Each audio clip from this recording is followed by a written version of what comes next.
Fala pessoal, sejam todos bem-vindos. Estou trazendo aqui para vocês algumas questões comentadas que caíram recentemente na prova da CPA 20, tá bom? Então vou responder aqui com vocês em torno ali de 5 questões que com certeza já vai te ajudar muito a fazer um resumo aí e relembrar alguns pontos importantes, tá bom?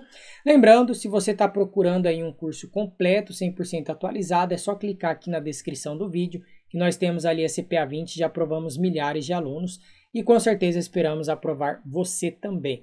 Então, ó, vamos começar aqui. Acompanhe aí comigo, vai fazendo suas anotações para você não ficar perdido. Vamos lá para a nossa primeira questão, que inclusive já está aí na tela. Em fevereiro de 2017, um investidor fez uma aplicação em um fundo de investimento considerado curto prazo, conforme regulamentação da Receita Federal. Aqui vai ter uma pegadinha. Após 380 dias da aplicação, efetuará o resgate total de suas cotas. Nesse caso, a alíquota do imposto de renda retido na fonte aplicável sobre o rendimento será de...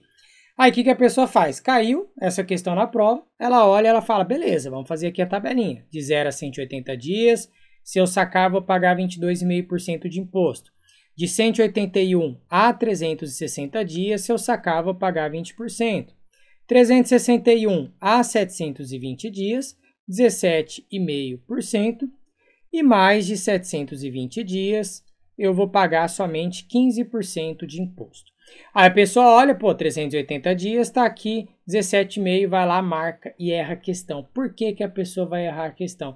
Porque ele fala conforme a regulamentação da Receita Federal. Como que a Receita Federal faz, pessoal? Está aqui Receita Federal. Ela classifica os fundos conforme duas classificações. Fundo de curto prazo e o outro ela classifica como fundo de longo prazo. E como que é para você ser considerado um fundo de curto prazo? Tem que ter o prazo médio da sua carteira de até 365 dias. E se for um fundo de longo prazo, prazo médio superior a 365 dias. Então, maior do que 365 dias. E o fundo de curto prazo ele é tributado como na alíquota semestral? 20% e aqui é 15%.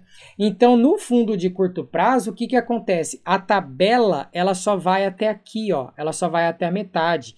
Quando eu falo curto prazo, eu estou falando da classificação da receita, tá? Então, ó, fundo de investimento de curto prazo. Portanto, não importa se a pessoa ficou 380 dias, o mínimo que ela vai pagar é 20%. Então, essa era a pegadinha da questão, tá bom? Tem que ficar atento em relação a isso. Falou Receita Federal, ó, é esta classificação aqui, a tabela é dessa forma, tá bom? Então, tá lá a resposta letra A. Um fundo que aplica 100% do seu patrimônio líquido em títulos representativos da dívida externa de responsabilidade da União, transacionadas no mercado internacional, deve ser classificado segundo a instrução CVM 555 como? Galera, essa aqui foi de graça.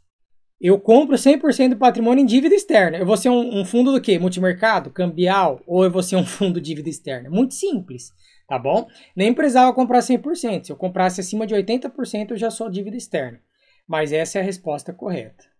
Quando comparado ao ativo livre de riscos, o spread de crédito é uma medida que... Ó, pessoal, quando eu falo ativo livre de risco, eu estou falando basicamente dos títulos públicos federais, tá? Que são livres de risco. Quando eu falo spread, eu estou falando o quê? Diferença. Então, diferença do quê? De taxas, tá? Diferença de taxas. Então, se eu estou comparando um determinado produto de investimento, ó, vou colocar aqui um ativo, eu estou fazendo a comparação com o título público federal, que é livre de risco. Se, por exemplo, o título público estiver me pagando aqui 6% e o ativo estiver me pagando 8%, então nosso spread seria justamente a diferença, que seria 2%, tá bom? Então, ela é uma medida que representa o risco total de um investimento? Não, tá? Ele está perguntando somente o spread, a diferença dessas duas taxas. O risco total seria os 8% inteiro. Ele quer saber apenas esse 2. Representa, ó, a probabilidade de inadimplência do emissor do título. Então, justamente por este emissor não ser o governo, ele vai ter um risco de crédito, por mais que seja mínimo, mas ele vai ter. E justamente pelo fato de ele ter, ele vai ter que pagar uma taxa a mais do que o título público, que é essa taxa de spread de crédito, tá bom? Então, representa essa probabilidade de inadimplência do emissor do título. Não é oscilação, porque não é risco de mercado. E sempre será uma taxa negativa? Não, você está pagando uma taxa positiva. Resposta letra B. Olha só essa questão. Juliana contratou uma previdência na Capriata Previdência com as seguintes características. Renda por prazo certo por 200 meses, beneficiária Larissa, imposto de renda, tabela progressiva. Após receber 150 meses desse benefício, Juliana acaba falecendo. Nesse caso, o que vai acontecer, pessoal? Então, olha só, primeiro ponto que nós temos que ter em mente aqui. Quando a gente fala da renda por prazo certo, essa renda aqui, ó, ela passa ao beneficiário, tá bom? Pelo tempo que ficou faltando. Beneficiário pelo prazo que ficou faltando. Então, pode anotar isso daí também, tá? Beleza, se ela contratou por 200 meses que ela ia receber e ela recebeu apenas 150, o que vai acontecer? Vai passar para a beneficiária, que é a Larissa, pelo prazo que ficou faltando, que é os 50 meses. Então, a renda ficará com Larissa por mais 50 meses. Então, a resposta correta aqui é a letra D. A gente só tinha que lembrar o conceito de renda por prazo certo. Tá bom?